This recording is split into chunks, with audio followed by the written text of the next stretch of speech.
Attention, cette vidéo sera pleine de spoilers. Donc si vous n'avez pas regardé la série Avatar, le dernier maître de l'air, je vous invite à la visionner avant de passer à la suite. Maintenant que nous sommes entre fins connaisseurs, commençons cette vidéo. Depuis quelque temps, l'univers de Avatar, le dernier maître de l'air, est de retour sur nos écrans, suscitant l'enthousiasme des fans. La raison ? Une nouvelle série sur cet univers. Ah non, pas encore. Le film de 2010 n'était déjà pas fou. Me dis pas que c'est une suite. Non, t'inquiète, là c'est une nouvelle adaptation diffusée sur Netflix. Comme le dirait Jodie, il n'y a pas de film d'Avatar. Le pitch de base demeure inchangé. Un maître de l'air nommé Aang, accompagné de ses amis, entreprend un voyage pour maîtriser les 4 éléments et restaurer l'équilibre dans un monde déchiré par la guerre. Cependant, bien que ces deux séries partagent le même scénario de départ, elles adoptent des approches totalement différentes. Netflix a pris le parti de plonger cet univers dans une atmosphère plus sombre. Dès les premières minutes de la série, on nous montre un homme brûlé vif. Ne pas simplement reproduire la série originale est une bonne initiative, mais l'essentiel est de savoir comment procéder. Cette série Netflix n'est pas sans mérite, elle a des choix scénaristiques intéressants, comme la décision de nous montrer le génocide des nomades de l'air, la fusion de 4 épisodes de la série originale en un seul pour l'épisode de Machu, et l'épisode Derrière le masque, qui est particulièrement bien écrit, approfondissant la relation entre Zuko et Iroh. Cependant, le véritable problème réside dans le traitement scénaristique de l'intrigue. Tout est trop explicité, sans aucun retournement de situation surprenant. De plus, la profondeur des personnages laisse à désirer, là où la série originale de 2005 brillait par des personnages hauts en couleur, ici tout semble plat.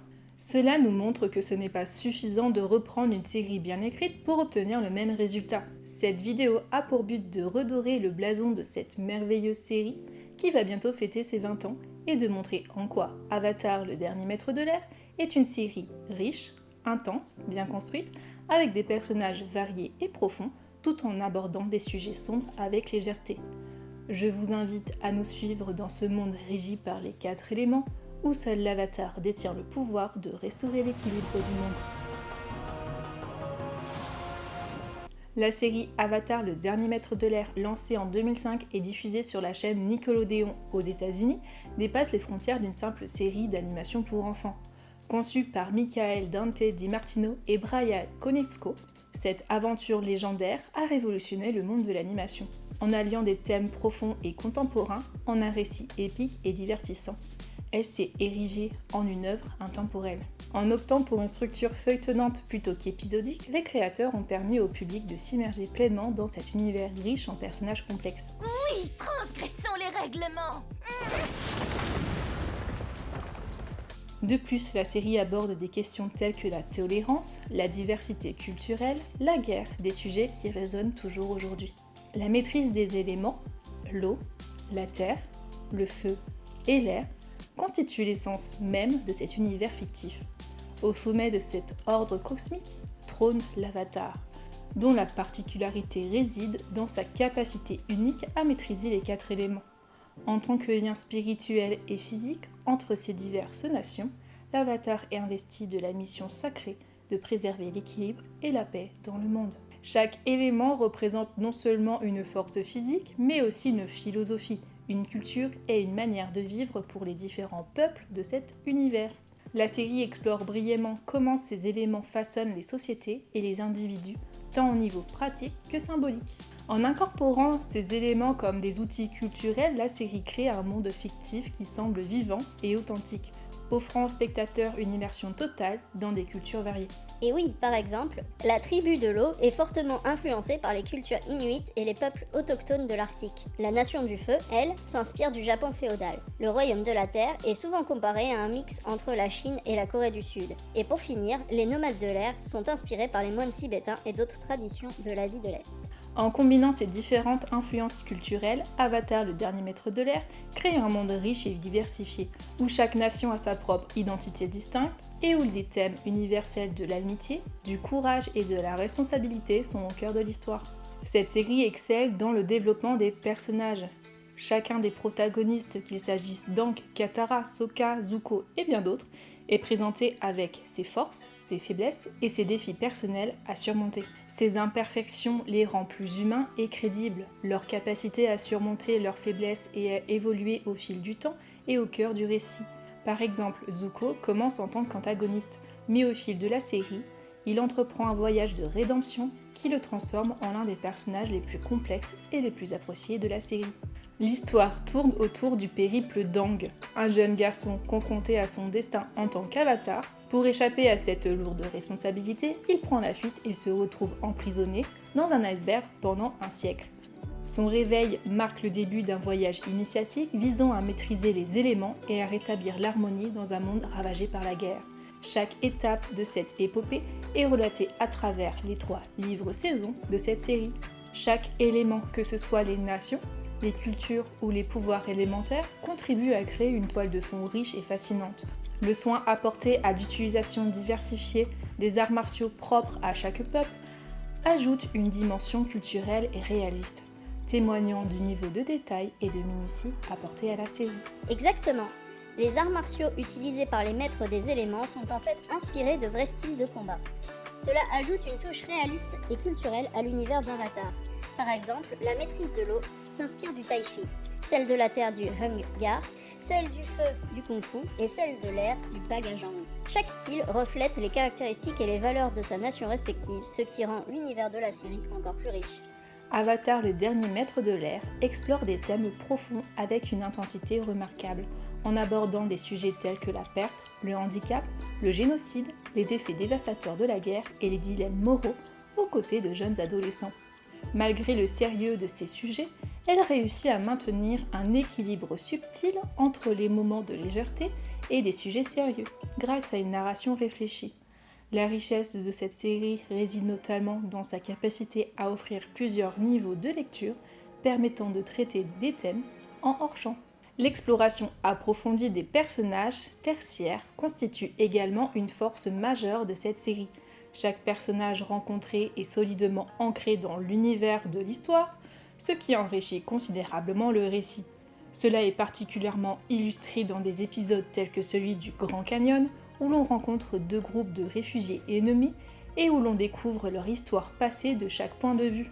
De même, dans Zuko seul, Zuko fait la rencontre d'un jeune garçon du royaume de la Terre, offrant ainsi un aperçu de la vie de ce jeune homme dans un monde rongé par la guerre. L'une des forces de cette série, ce sont les personnages. Les scénaristes ont réussi à faire évoluer leurs personnages naturellement, ce qui a conduit à des changements par rapport à leur idée de base. Cela donne plus de complexité à la série en lui permettant d'évoluer au fil du temps. Saviez-vous que les maîtres des éléments que l'on voit au générique devaient à la base être les professeurs de Aang ? Si vous regardez à nouveau ce passage, vous verrez que certains personnages auraient dû être bien différents dans leur écriture. C'est fascinant, non ? De savoir à quel point les personnages peuvent changer au fil du processus de création d'une série. Commençons par le personnage principal, Aang. Il subit une transformation significative tout au long de la série, passant d'un enfant insouciant à un avatar assumant pleinement ses responsabilités. Au début, il est présenté comme un enfant de 12 ans plein de vie, d'innocence et enfantin, avec des valeurs profondes telles que son mode de vie végétarien et sa non-violence. Cependant, Aang lutte initialement contre ses sentiments de culpabilité liés à sa disparition de 100 ans, ce qui a permis à la Nation du Feu de semer le chaos.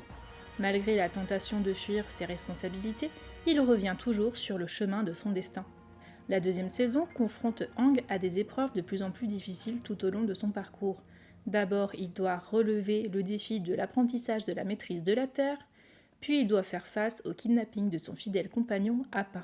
Un événement tragique qui le plonge dans une profonde détresse émotionnelle. Enfin, la saison se conclut sur la défaite d'Aang, le laissant entre la vie et la mort. Et oui, on spoil, on vous avait prévenu.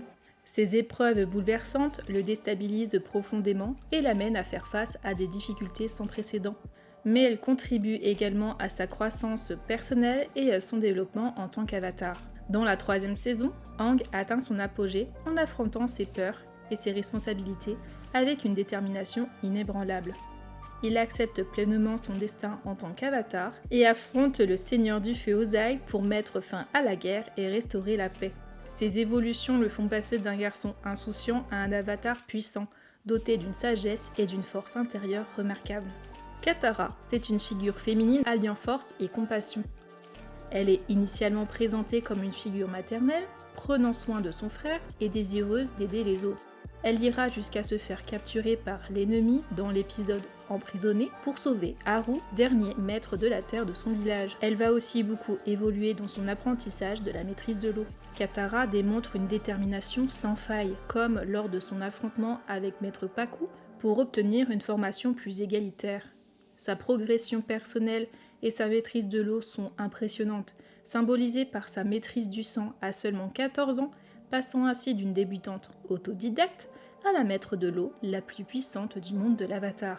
Dans la deuxième saison, Katara poursuit son apprentissage tout en assumant le rôle de maître de l'eau de Aang. Elle devient un pilier crucial lors des combats, tout en développant une relation plus profonde avec Aang. La troisième saison marque une transformation majeure pour Katara, qui passe d'une figure maternelle à une leader indépendante et déterminée. Confrontée à sa propre colère et à sa volonté de vengeance pour le meurtre de sa mère, elle résiste finalement à cette pulsion, choisissant la voie de la résilience. Cette décision souligne sa force intérieure et sa capacité à surmonter les épreuves les plus difficiles. Savez-vous qu'à l'origine, Katara s'appelait Kaya dans le pilote de la série ? Ce nom a été donné au personnage de sa mère. D'ailleurs, dans la légende de Korra, la fille de Katara porte ce prénom en hommage à sa grand-mère. Et cette série est remplie de plein d'autres clins d'œil comme celui-ci. Si vous en connaissez d'autres, n'hésitez pas à les écrire en commentaire. Sokka, le frère aîné de Katara, évolue d'un personnage comique et maladroit à un leader respecté au sein du groupe. Bien qu'il ne maîtrise pas les éléments comme les autres membres de l'équipe, son intelligence, son ingéniosité et son humour compensent largement cette lacune. Initialement présenté comme le comique du groupe, Sokka, macho, est sujet à des maladresses et des gaffes dans la première saison. Cependant, sa rencontre avec les guerrières de Kyoshi remet en question ses préjugés sexistes, l'amenant à évoluer et à devenir plus respectueux et ouvert d'esprit. Tout au long de la série, Sokka développe des compétences en stratégie et en ingénierie, devenant un atout crucial pour l'équipe. Dans la saison 3, Sokka atteint son apogée en tant que leader et stratège. Formé par un maître épéiste de la Nation du Feu, utilisant son ingéniosité tactique pour contribuer à la lutte contre la Nation du Feu. Hey, I got my eye on you. Water Tribe. Le saviez-vous ? Le design du personnage du maître de Sokka est basé sur un véritable maître en arts martiaux qui a aidé la production pour les combats de la série. Cela montre à quel point l'équipe de production a pris soin de s'inspirer des sources authentiques. Rien n'a été fait au hasard.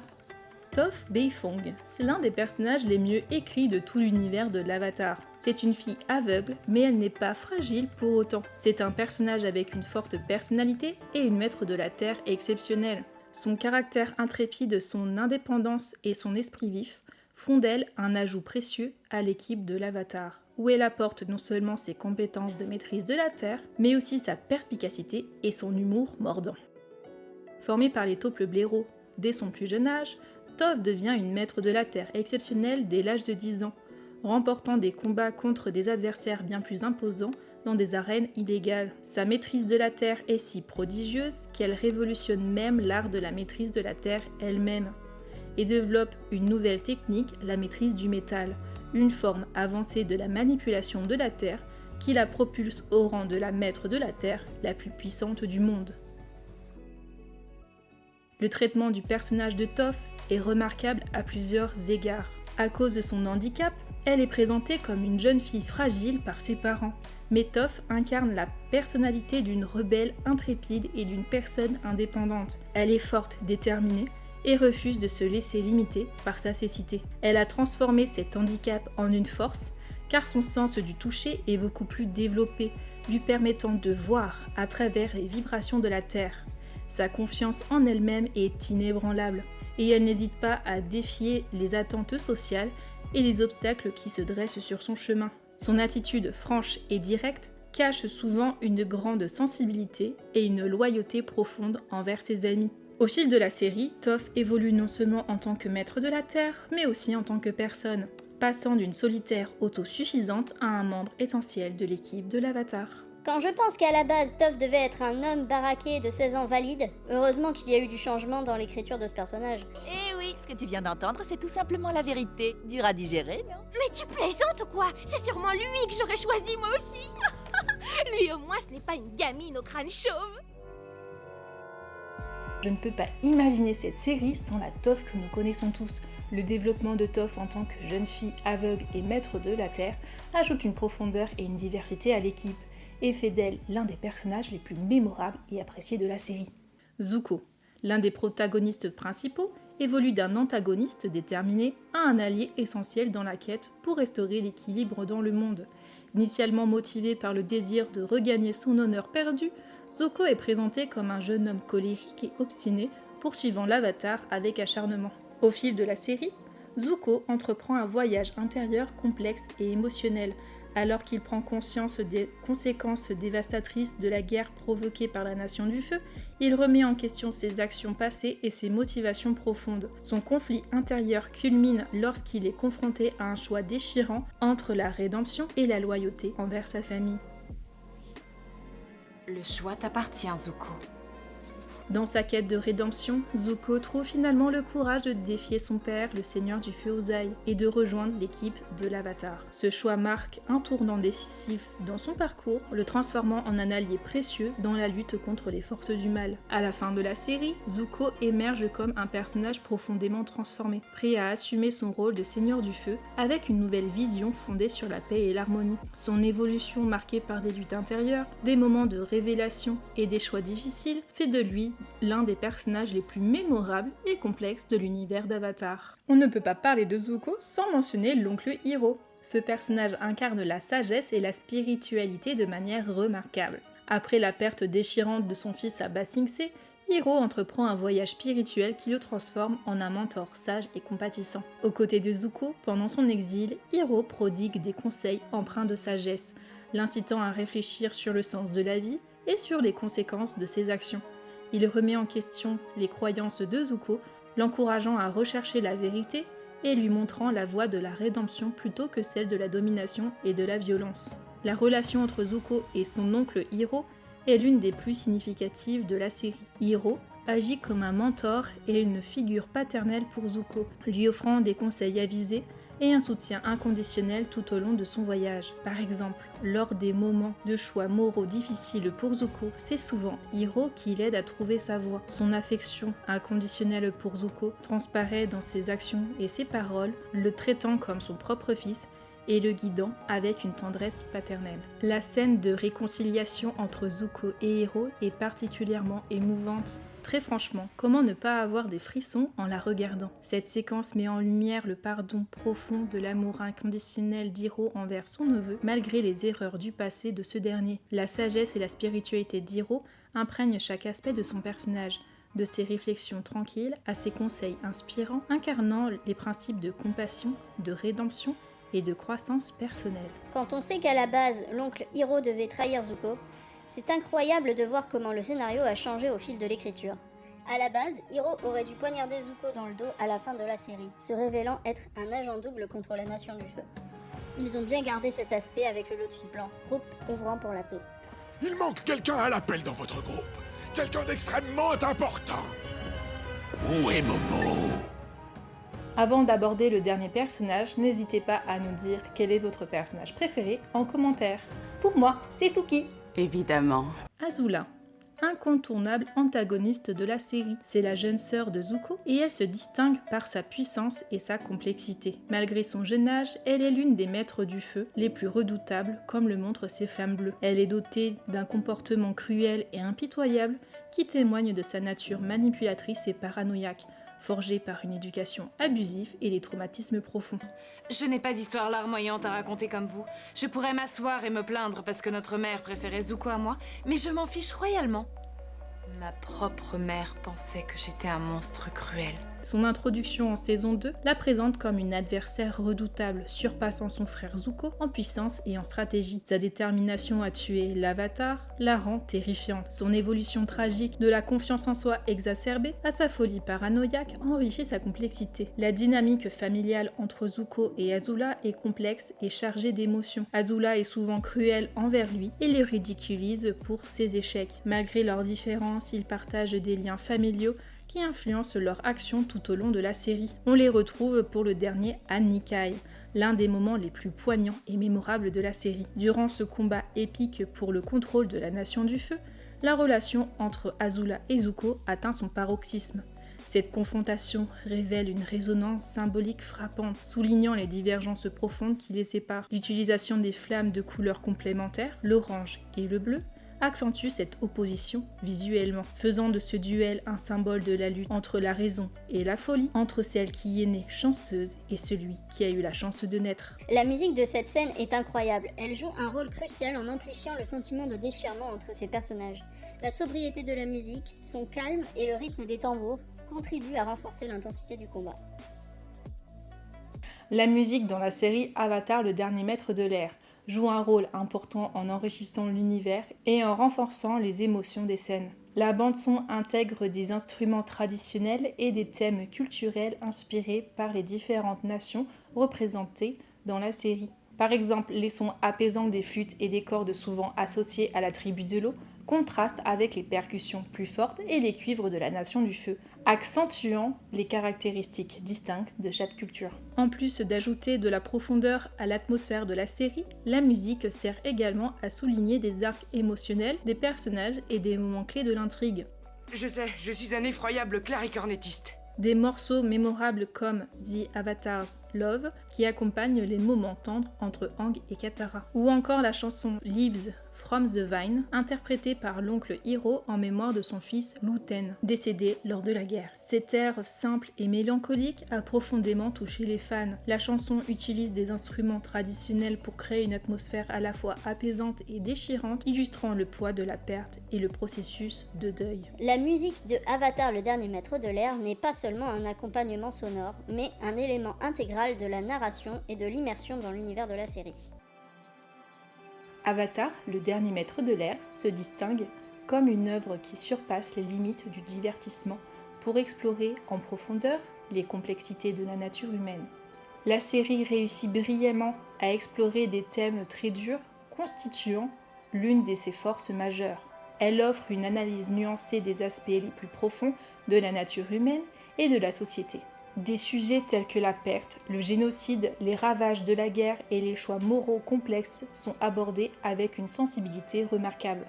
Des épisodes comme Les Cuirassés du Sud illustrent cette complexité. Il est souvent considéré comme l'un des épisodes les plus sombres de la série. Katara est confrontée à son passé lorsque Zuko lui propose de l'aider à retrouver l'homme qui a tué sa mère. Ensemble, ils se rendent sur l'île où vit l'assassin, et Katara doit faire face à ses émotions et à son désir de vengeance.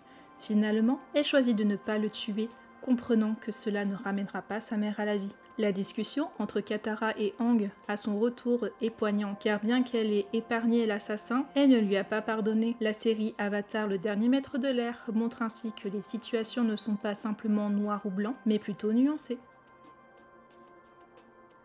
Un exemple frappant de cette complexité réside également dans le fonctionnement de la ville de Ba Sing Se. Initialement présentée comme une cité protectrice idyllique et le dernier rempart de défense contre la guerre, la ville de Ba Sing Se révèle rapidement son côté obscur avec l'intervention du Daeli, qui cherche à maintenir l'harmonie en dissimulant la vérité sur la guerre à ses habitants à travers la propagande. Ce fonctionnement soulève ainsi des questions profondes sur le prix de la paix et les compromis moraux nécessaires pour la préserver. Je m'appelle Jodie, bienvenue à Ba Sing Se. Nous avons de la chance d'avoir nos murailles pour maintenir l'ordre en ville. Nous avons de la chance d'avoir nos murailles pour maintenir l'ordre en ville. En plus de son exploration des thèmes sombres, la série est également saluée pour la richesse de son univers et le développement de ses personnages. L'amitié entre Aang et Zuko évolue tout au long de la série, passant d'une relation d'antagoniste à une alliance solide. Au début, Zuko poursuit Aang pour regagner son honneur, tandis qu'Aang le voit comme un ennemi. Dès la saison 1, dans l'épisode de L'Esprit Bleu, on peut entrevoir que,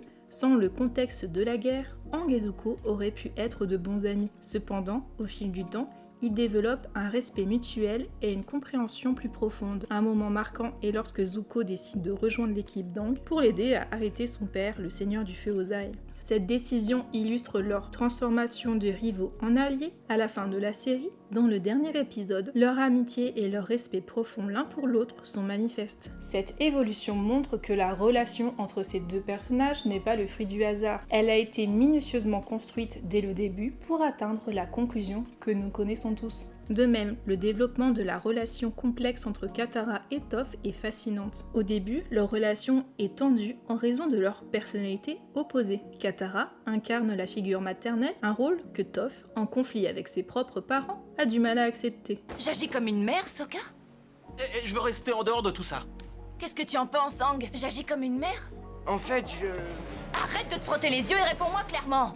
Oui, maman. Toph critique souvent Katara pour ce trait de caractère, cependant, au fil du temps, elles apprennent à se comprendre et à se soutenir mutuellement. Leur collaboration et leur amitié sont mises en valeur dans des moments de crise, comme dans l'épisode La Fugitive, où Toph et Katara sont capturés par des gardes de la Nation du Feu. Dans cette situation périlleuse, les deux jeunes femmes surmontent leurs différences et unissent leurs forces pour s'échapper, en renforçant ainsi leur lien. Et oui, Avatar, le dernier maître de l'air, offre une expérience immersive et émotionnelle, explorant avec finesse les complexités de la nature humaine et offrant aux spectateurs une réflexion profonde sur des thèmes sérieux. L'utilisation habile de l'humour, de l'action et du drame est une caractéristique distincte d'Avatar, le dernier maître de l'air. L'équilibre entre ces éléments est crucial pour maintenir l'intérêt du public tout au long de la série. L'humour offre des moments de détente et de légèreté, permettant aux spectateurs de respirer au milieu des situations tendues. Les interactions comiques entre les personnages principaux, comme les blagues de Sokka, et les situations loufoques auxquelles ils sont confrontés, offrent des pauses bienvenues dans le récit et permettent au public de s'attacher davantage aux personnages. Déride-toi, vas-y, ris. Enfin, c'est drôle. Un exemple frappant est lorsque Aang réalise que la tribu de l'eau du Sud est en guerre depuis bien longtemps. Sa première réaction est de vouloir faire de la luge avec les pingouins. Cette dérision, décalée par rapport au contexte tragique, ajoute une dimension comique tout en maintenant l'intensité émotionnelle de la narration. Oh mon Dieu, mes choux, mes beaux choux! Vous allez me le payer, petit vaurien! La série sait aussi jouer avec des moments clés et des retournements de situation. Des fois, tu te retrouves avec des révélations sur les personnages principaux qui te surprennent, ou des twists inattendus, voire des confrontations épiques. Et ça façonne l'intrigue d'une façon super bien pensée. Un exemple significatif est le choix déchirant de Zuko de rejoindre sa sœur Azula à la fin de la saison 2. Après des épisodes de lutte intérieure, alors que tout semblait indiquer que Zuko allait faire le bon choix, cette décision a pris les spectateurs au dépourvu, soulignant la complexité du parcours personnel de Zuko et influençant profondément la dynamique narrative. Le drame offre une profondeur émotionnelle à l'histoire et aux personnages. Des moments de tension, de conflit et de révélation ajoutent des couches de complexité à l'intrigue et suscitent une empathie accrue pour les personnages. Les dilemmes moraux, les conflits internes et les retournements de situation contribuent à maintenir un niveau élevé d'engagement émotionnel chez le public. Par exemple, la disparition tragique d'Appa pousse Aang à un état de colère et de désespoir jamais vu auparavant, illustrant la profondeur des émotions explorées dans la série. Un exemple remarquable de l'efficacité de cette approche narrative se trouve dans l'épisode Les Contes de Ba Sing Se, où chaque segment explore différents aspects des personnages principaux, mêlant habilement humour, action et drame. Par exemple, le segment consacré à Hiro offre des moments touchants de drame alors qu'il pleure la perte de son fils, tandis que la partie consacrée à Sokka offre des moments d'humour. L'impact d'Avatar en tant que source d'inspiration pour d'autres œuvres de fiction est profondément ancré dans la culture populaire. Par exemple, la série dérivée directe The Legend of Korra explore un nouvel avatar et de nouveaux défis dans un monde post-Avatar Aang.